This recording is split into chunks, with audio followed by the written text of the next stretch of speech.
تو اللہ کا وعدہ ہے ولا تہنوا ولا تحزنوا وانتم الاعلون ان کنتم مؤمنین، کہ تم گھبرا مت جانا، پریشان مت ہونا، غم مت کھانا، غالب تم ہی رہو گے اگر تم ایمان والے ہو۔ صاحب ہمیں جنازہ پڑھنے نہیں آتا، نہ ہمیں دعائے مسجد یاد ہے، نہ ہمیں درود یاد ہے، نہ ثنا یاد ہے۔ حالانکہ یہ بہت بڑی چیزیں نہیں ہیں، ہم کوشش کرتے ہیں تو ہمیں اپنا اور اپنے گھر والوں کا موبائل نمبر یاد ہو جاتا ہے، آدھار کارڈ یاد ہو جاتا ہے، ہمیں اپنا اکاؤنٹ نمبر یاد ہو جاتا ہے، لیکن دعائے مسجد یاد نہیں ہوتی۔ کیوں؟ ہماری کوشش نہیں ہوتی، ہماری توجہ اس طرف نہیں ہوتی، ہماری رغبت اس طرف نہیں ہوتی۔ ہم تو رسمی جنازہ پڑھنے کے عادی ہو گئے ہیں۔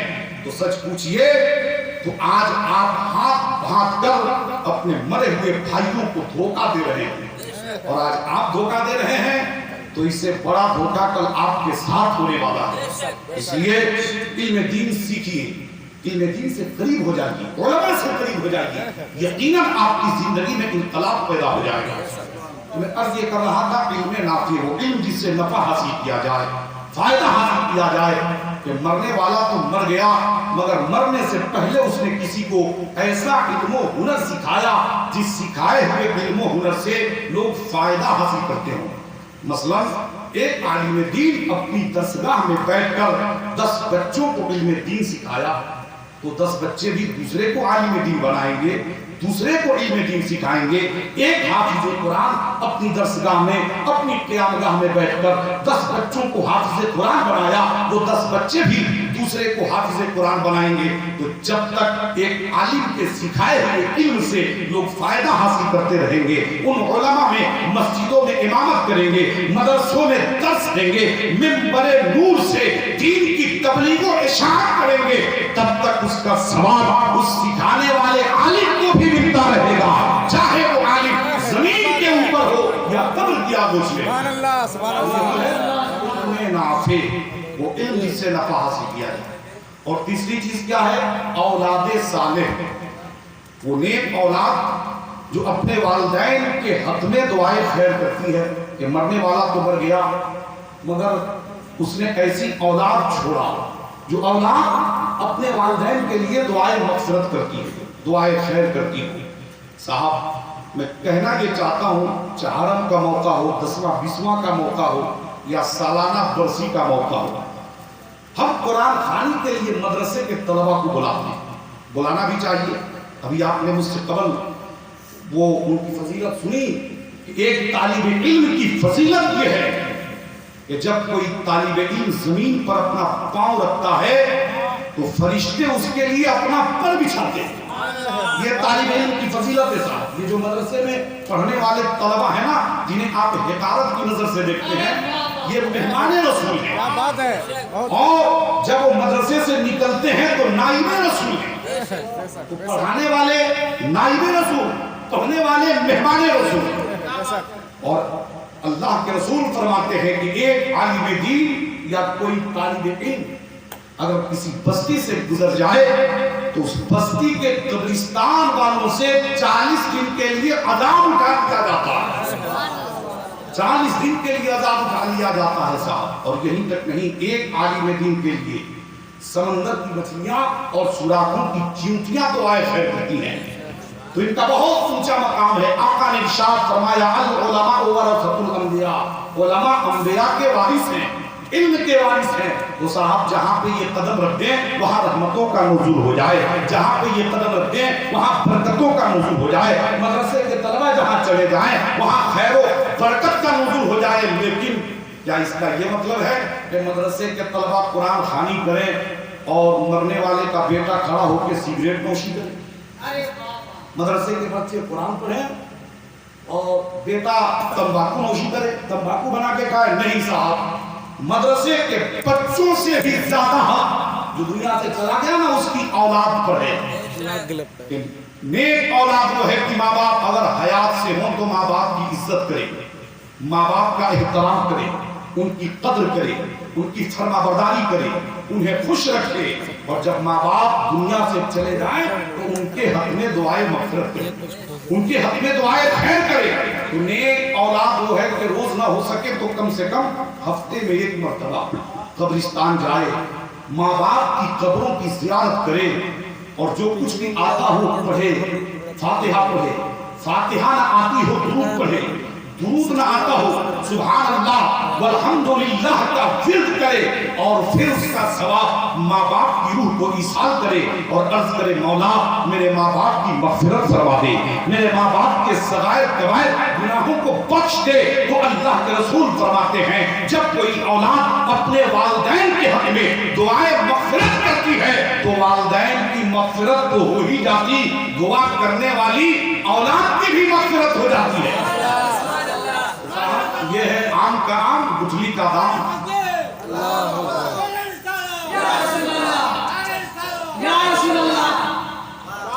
آم کا آم گٹھلی کا دام۔ ہم نے دعا کری ماں باپ کے لیے تو ماں باپ کی بخشش تو ہو ہی گئی، ان کے صدقے میں دعا کرنے والی اولاد کی بھی بخشش ہو گئی۔